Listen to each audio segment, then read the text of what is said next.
Hello dears, welcome to race. അപ്പോൾ മക്കളെ, നിങ്ങൾ 7ാം ക്ലാസ്സിൽ നിന്നും 8ാം ക്ലാസ്സിലേക്ക് എത്തിയിരിക്കുകയാണ്. ഓണപരീക്ഷ നമ്മൾ കണ്ണടച്ച് തുറക്കുന്നതിന് മുന്നേ തന്നെ നമ്മുടെ മുന്നിലേക്ക് എത്തും.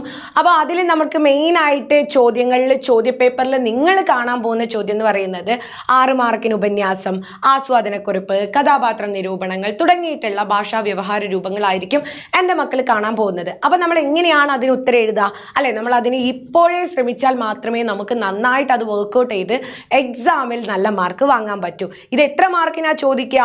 6 മാർക്കിനായിരിക്കും മക്കൾക്ക് ഉപന്യാസം, ആസ്വാദനക്കുറിപ്പ്, കഥാപാത്ര നിരൂപണം തുടങ്ങിയിട്ടുള്ള ചോദ്യങ്ങൾ ചോദിക്കുക. അപ്പൊ നിങ്ങൾക്ക് ആദ്യം കുരുവിയും കാട്ടുതീ എന്നൊക്കെ പറഞ്ഞിട്ടുള്ള പാഠങ്ങൾ നിങ്ങൾ പഠിച്ചിട്ടുണ്ട്. അപ്പോൾ എസ്സേ വരുന്ന സമയത്ത് ഇപ്പൊ നിങ്ങളുടെ ഒരു പേജ് ഇങ്ങനെയാണെങ്കിൽ ആ പേജിന്റെ 1 സൈഡ് ആൻഡ് ആ പേജിന്റെ ഇപ്പുറത്തെ സൈഡിലെ ഒരു ഹാഫ് പേജും കൂടെ നിങ്ങൾ എന്ത് ചെയ്യണം? എഴുതേണ്ടതായിട്ട് വരും. അതായത് പറയുന്ന സമയത്ത് 1.5 പുറം എന്നൊക്കെ നമ്മൾ പറയാറുണ്ട്. ആ 1.5 പുറം വൃത്തിക്ക് എഴുതിയാൽ മാത്രമേ നമുക്ക് എന്താണ് 6 മാർക്ക് കിട്ടുകയുള്ളൂ. നമ്മൾ സാധാ കഥ പറഞ്ഞു പോകുന്നത് പോലെ നമുക്ക് എഴുതാൻ പറ്റിയ ഒന്നല്ല ഏത്? ഉപന്യാസം.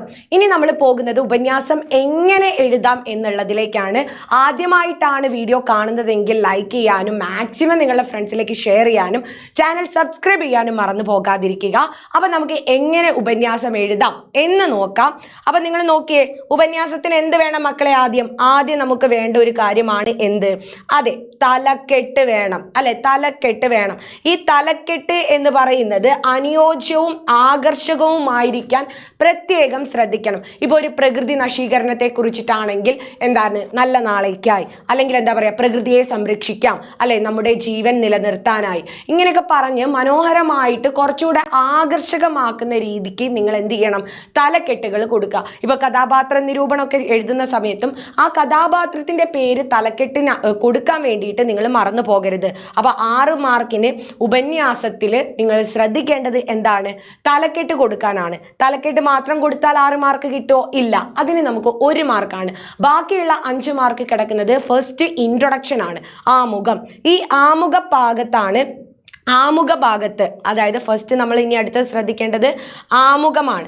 ഈ ആമുഖ ഭാഗത്ത് ഇപ്പം എന്താ പറയുക, നമ്മൾ നേരിട്ട് നമുക്ക് അറിയുന്ന കഥയെ കുറിച്ചിട്ടല്ല അവിടെ എഴുതേണ്ടത്. ഇപ്പൊ പ്രകൃതി നശീകരണമാണെങ്കിൽ ആദ്യം നമ്മൾ പ്രകൃതിയെ കുറിച്ചിട്ടുള്ള ഒരു ഇൻട്രൊഡക്ഷൻ കൊടുക്കണം. ഇനിയിപ്പോൾ എന്താണ്? ഒരു വൃദ്ധസദനം, അമ്മയെ ഉപേക്ഷിക്കുന്ന ഒരു പാഠഭാഗവും ഒക്കെ ആയിട്ട് ബന്ധപ്പെട്ടിട്ടുള്ള ഒരു ഉപന്യാസം തയ്യാറാക്കുന്ന സമയത്ത് നിങ്ങൾ എന്താണ്? വൃദ്ധജനങ്ങളെ കുറിച്ച് പറയണം. അല്ലാതെ നമ്മുടെ പാഠഭാഗത്തെ കുറിച്ചായിരിക്കരുത് നമ്മൾ ഒരിക്കലും ആമുഖ ഭാഗത്ത് പറയാൻ വേണ്ടിയിട്ട്. ഓക്കെ, അപ്പൊ എന്താണ്? വിഷയവുമായി ബന്ധപ്പെട്ടിട്ടുള്ള ആമുഖമായിരിക്കണം, ഇൻട്രൊഡക്ഷൻ ആയിരിക്കണം മക്കൾ ആദ്യത്തെ പാരഗ്രാഫിൽ കൊടുക്കേണ്ടത്. അത് ക്ലിയർ ആയല്ലോ? തലക്കെട്ട് കൊടുക്കണം, ആമുഖം കൊടുക്കണം. രണ്ടാമതായിട്ട് എൻ്റെ മക്കൾ ശ്രദ്ധിക്കേണ്ടത് അതിൻ്റെ എന്താണ്? കോണ്ടന്റ് ആണ്. ഈ കോണ്ടന്റ് എന്ന് പറയുന്നത് നമ്മൾ പാരഗ്രാഫ് തിരിച്ചെഴുതണം. അതായത് ആദ്യം ഒരു പാരഗ്രാഫ് ഇത്രയും അല്ലെ, ഒരു കുറിപ്പ് പോലെ എഴുതുക, രണ്ടാമത്തത് ഇവിടുന്ന് തുടങ്ങി എഴുതുക, അങ്ങനെ പാരഗ്രാഫ്. ഈ 1.5 പുറത്തിൽ 3 പാരഗ്രാഫ് ഉണ്ടായിരിക്കണം. ആദ്യം ഒരു ഭാഗം ആമുഖം എഴുതുക, ശേഷം എന്താണ്? അടുത്ത പാരഗ്രാഫ് അല്ലെ, ഒരു വരിയുടെ എന്താണ് കുറച്ച് സ്പേസ് വിട്ടിട്ട് വേണം നിങ്ങൾ തുടങ്ങാൻ വേണ്ടിയിട്ട്. ആ ഒരു ഭാഗത്ത് നിങ്ങൾക്ക് പാഠഭാഗം ഉൾക്കൊള്ളിക്കാം. പാഠഭാഗത്തിലെ വിഷയം അത് ചർച്ച ചെയ്യുന്നുണ്ടെങ്കിൽ അത് പറയാം. കൂടാതെ എന്താണ്? നിങ്ങൾക്കറിയുന്ന കഥകളോ അല്ലെങ്കിൽ നിങ്ങളുടെ ചുറ്റുപാടിൽ അതുമായിട്ട് ബന്ധപ്പെടുന്ന എന്തെങ്കിലും സിറ്റുവേഷൻസോ അല്ലെങ്കിൽ അതുമായിട്ട് റിലേറ്റ് ചെയ്യുന്ന കുറച്ച് സ്റ്റോറീസ് ഒക്കെ ഉണ്ടെങ്കിൽ അതുകൂടെ നിങ്ങൾ എന്ത് ചെയ്യണം? ആഡ് ചെയ്തുകൊണ്ടായിരിക്കണം എന്ത് പറയേണ്ടത്? ഉപന്യാസം പറയേണ്ടത്. കൂടാതെ നമുക്ക് എന്തുകൂടെ കൊടുക്കാം? ഉദ്ധരണി അഥവാ കോട്ട്സും കൂടെ എന്ത് ചെയ്യാം? ഏതെങ്കിലും വലിയ വലിയ ആളുകൾ പറഞ്ഞിട്ടുള്ളതോ അല്ലെങ്കിൽ പുസ്തകങ്ങളിലുള്ളതോ ആയിട്ടുള്ള കോട്ട്സുകൾ, കൊട്ടേഷൻ സഹിതമുള്ള കോട്ട്സുകൾ കൊടുത്തുകൊണ്ട് വേണം നിങ്ങൾ എന്ത് ചെയ്യാൻ? ഈ സെക്കൻഡ് പാരഗ്രാഫ് വിശദീകരിക്കാൻ വേണ്ടിയിട്ട്. ഇനി അവസാനത്തെ പാരഗ്രാഫ്, അപ്പൊ നമ്മൾ എന്ത് പറഞ്ഞു അല്ലെ? നമ്മൾ എന്താണ്? വിശദീകരണമാണ് ഇവിടെ വരുന്നത്, സെക്കൻഡ് പാരഗ്രാഫിൽ വരുന്നത്. ഇനി തേർഡ് പാരഗ്രാഫ് എന്താണ്?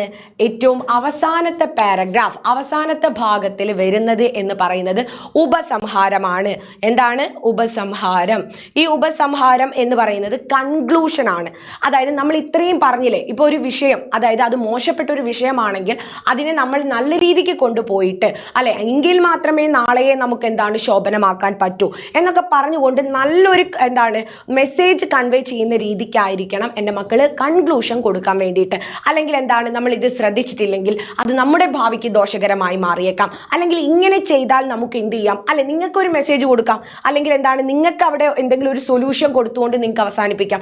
ഇങ്ങനെ ചെയ്ത് കഴിഞ്ഞാൽ നമുക്ക് എന്ത് ചെയ്യാൻ പറ്റും, ഈ നശീകരണത്തിൽ നിന്നൊക്കെ. ഇപ്പൊ പ്രകൃതി നശീകരണമാണെങ്കിൽ മനുഷ്യൻ എന്താണ് പച്ചപ്പുകളെ സ്നേഹിക്കാൻ തുടങ്ങിക്കഴിഞ്ഞാൽ നമ്മുടെ ഇനി വരും തലമുറയ്ക്ക് കൂടി എന്താണ് അത് പ്രയോജനപ്രദമാകും എന്നൊക്കെ പറഞ്ഞുകൊണ്ട് നിങ്ങൾക്കറിയുന്ന എന്തെങ്കിലും സൊല്യൂഷൻസ് ഒക്കെ ഉൾപ്പെടുത്തിക്കൊണ്ട് നിങ്ങൾ എന്ത് തയ്യാറാക്കണം, അതെ നമ്മുടെ ഉപന്യാസം തയ്യാറാക്കണം. ഒന്നുകൂടെ മിസ് ക്രോഡീകരിക്കുകയാണ്. നമുക്ക് ഫസ്റ്റ് എന്ന് പറയുന്നത് തലക്കെട്ടാണ്. ഫസ്റ്റ് നിങ്ങൾ ആലോചിക്കേണ്ടത് 6 മാർക്കിന്റെ ചോദ്യം വരുന്ന സമയത്ത് ആലോചിക്കേണ്ടത് തലക്കെട്ടാണ്. 1 മാർക്കാണ് അതിന്. പിന്നെ അത് കഴിഞ്ഞാൽ നമ്മുടെ ഇൻട്രൊഡക്ഷൻ, ആമുഖം, അത് ആ വിഷയവുമായി ബന്ധപ്പെട്ട ആമുഖം കൊടുക്കണം. സെക്കൻഡ് പാരഗ്രാഫ് എന്ന് പറയുന്നത് നമ്മൾ അതിനെ കുറിച്ചിട്ടുള്ള വിശദീകരണമാണ്.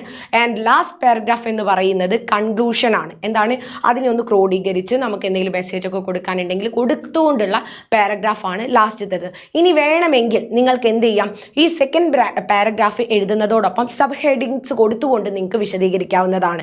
ഇപ്പൊ എന്താണ്, ഇപ്പൊ പ്രകൃതി നശീകരണം അല്ലെങ്കിൽ പ്രകൃതി മലിനീകരണത്തെ കുറിച്ചാണെങ്കിൽ അതിൽ നിങ്ങൾക്ക് സബ് ഹെഡിങ് കൊടുത്ത് ജലമലിനീകരണം, വായു മലിനീകരണം, എങ്ങനെയാണ് ഇതൊക്കെ മലിനീകരിക്കപ്പെടുന്നത്, അതൊക്കെ ഒന്ന് വേണമെങ്കിൽ എന്താണ് ചെറിയ ഹെഡിങ്സ് കൊടുത്തുകൊണ്ട് വിശദീകരിക്കാവുന്നതാണ്. ഓക്കെ, ക്ലിയർ ആയല്ലോ? അപ്പൊ എന്തൊക്കെ വേണമെന്ന് അറിയാലോ. തലക്കെട്ട് വേണം, ആമുഖം വേണം, വിശദീകരണം വേണം, ആൻഡ് ഉപസംഹാരം. ഇതാണ് നമ്മുടെ ഒരു ഉപന്യാസത്തിന്റെ ഫോർമാറ്റ്. ഇപ്പൊ മിസ് എന്താണ് പ്രകൃതി നശീകരണത്തെ ആണെങ്കിൽ മടങ്ങാം പച്ചപ്പിലേക്ക്, കണ്ടോ ഒരു തലക്കെട്ട് കൊടുത്തിട്ട്, തലക്കെട്ട് കൊടുക്കുന്നത് സെൻട്രലായിരിക്കണം കേട്ടോ, അത് സെൻട്രലിലേക്ക് മാറ്റണം. സെൻട്രലായിരിക്കണം തലക്കെട്ട് കൊടുക്കേണ്ടത്. ആദ്യം എന്താ പ്രകൃതിയെക്കുറിച്ച് ഒരു ചെറിയൊരു പാരഗ്രാഫ് കൊടുത്തിട്ട് വേണം നമ്മൾ എന്ത് ചെയ്യാൻ വേണ്ടിയിട്ട്, അതിനെക്കുറിച്ച് വിശദീകരിക്കാൻ വേണ്ടിയിട്ട്. അവസാനത്തെ പാരഗ്രാഫിൽ നമ്മൾ എന്ത് പറയണം, അവസാനത്തെ പാരഗ്രാഫിൽ നമ്മൾ പറയുക അല്ലെ, പ്രകൃതിയെ നാം എന്താണ്, പ്രകൃതിക്ക് മേൽ നാം കോടാലി വെക്കുമ്പോൾ നാം ആലോചിക്കണം അല്ലെ, അത് നമ്മുടെ കഴുത്തിന്മേൽ വെക്കുന്ന കോടാലിയായിട്ട് മാറുകയാണ് ചെയ്യുന്നത് എന്നൊക്കെ മനസ്സിലാക്കിക്കൊണ്ട് അത്തരത്തിൽ എന്താണ് കുറച്ച് സാഹിത്യ ഭാഷയൊക്കെ ഉൾപ്പെടുത്തി എഴുതാൻ പറ്റുന്ന ഒന്നാണ് ഏത്, നമ്മുടെ ഉപന്യാസം എന്ന് പറയുന്നത്. ക്ലിയർ ആയെന്ന് വിചാരിക്കുന്നു. കുറച്ച് ഹെഡിങ്സ് കൂടെ മിസ് കാണിച്ചു തരാം. അപ്പം നിങ്ങൾ അതൊന്ന് വേണമെങ്കിൽ നിങ്ങൾക്ക് നോട്ട്സിൽ എഴുതിയെടുക്കാവുന്നതാണ്. നോക്കിയതാ, മിഴി നനയാതെ, ദുരന്ത ലഹരി, ഇങ്ങനെ ലഹരി അല്ലെങ്കിൽ എന്താ പറയുന്നത് ഏതെങ്കിലും വൃദ്ധസദനവുമായിട്ട് അല്ലെങ്കിൽ വാർദ്ധക്യ റിലേറ്റഡ് ആയിട്ട് വരുന്ന എസ്സേസ് ഒക്കെ ആണെങ്കിൽ നിങ്ങൾക്ക് മിഴി നനയാതെ എന്ന് കൊടുക്കാം. പിന്നെയോ മര്യാദ വേണം മനുഷ്യത്വവും, ആ പ്രകൃതി നശീകരണത്തിൽ നിങ്ങൾക്ക് കൊടുക്കാവുന്നതാണ്. മനുഷ്യത്വരഹിതമായിട്ടുള്ള ഏത് പ്രവൃത്തിയെക്കുറിച്ച് ചർച്ച ചെയ്യുകയാണെങ്കിലും നമുക്ക് തലക്കെട്ട് കൊടുക്കാവുന്നതാണ്. ഈ ഒരു തലക്കെട്ട്, മര്യാദ വേണം മനുഷ്യത്വവും, ഇരട്ടി ജാഗ്രത മതി, പിന്നെ അതുപോലെ തന്നെ അരക്ഷിതമാകുന്ന വാർദ്ധക്യം, അല്ലെങ്കിൽ എന്താണ് പച്ചിലകളാകരുത് നാം, ഇങ്ങനെയൊക്കെ പറയുന്ന തലക്കെട്ട് വാർദ്ധക്യത്തിന് കൊടുക്കാവുന്നതാണ്. അപ്പോൾ 1-2 തലക്കെട്ട് ഇതേപോലുള്ളത് നിങ്ങൾക്ക് 8ാം ക്ലാസ്സിൽ ഫസ്റ്റ് എസ്സേ വരാൻ പോകുന്നത് പ്രകൃതി നശീകരണത്തെ കുറിച്ച് തന്നെ ആയിരിക്കും. കാരണം നമുക്ക് അതുമായിട്ട് റിലേറ്റ് ചെയ്യുന്ന പാഠഭാഗങ്ങളാണ് ആദ്യത്തെ അടിസ്ഥാന പാഠവലിയിലൊക്കെ പഠിക്കാനുള്ളത്. സോ അത് നന്നായിട്ട് പഠിക്കുക. ഇതേപോലുള്ള ഇൻഫോർമേറ്റീവ് വീഡിയോസിനായിട്ട് ചാനൽ സബ്സ്ക്രൈബ് ചെയ്യുക, മാക്സിമം ഫ്രണ്ട്സിലേക്ക് ഷെയർ ചെയ്യുക. മറ്റൊരു വീഡിയോയിൽ കാണാം. ബൈ.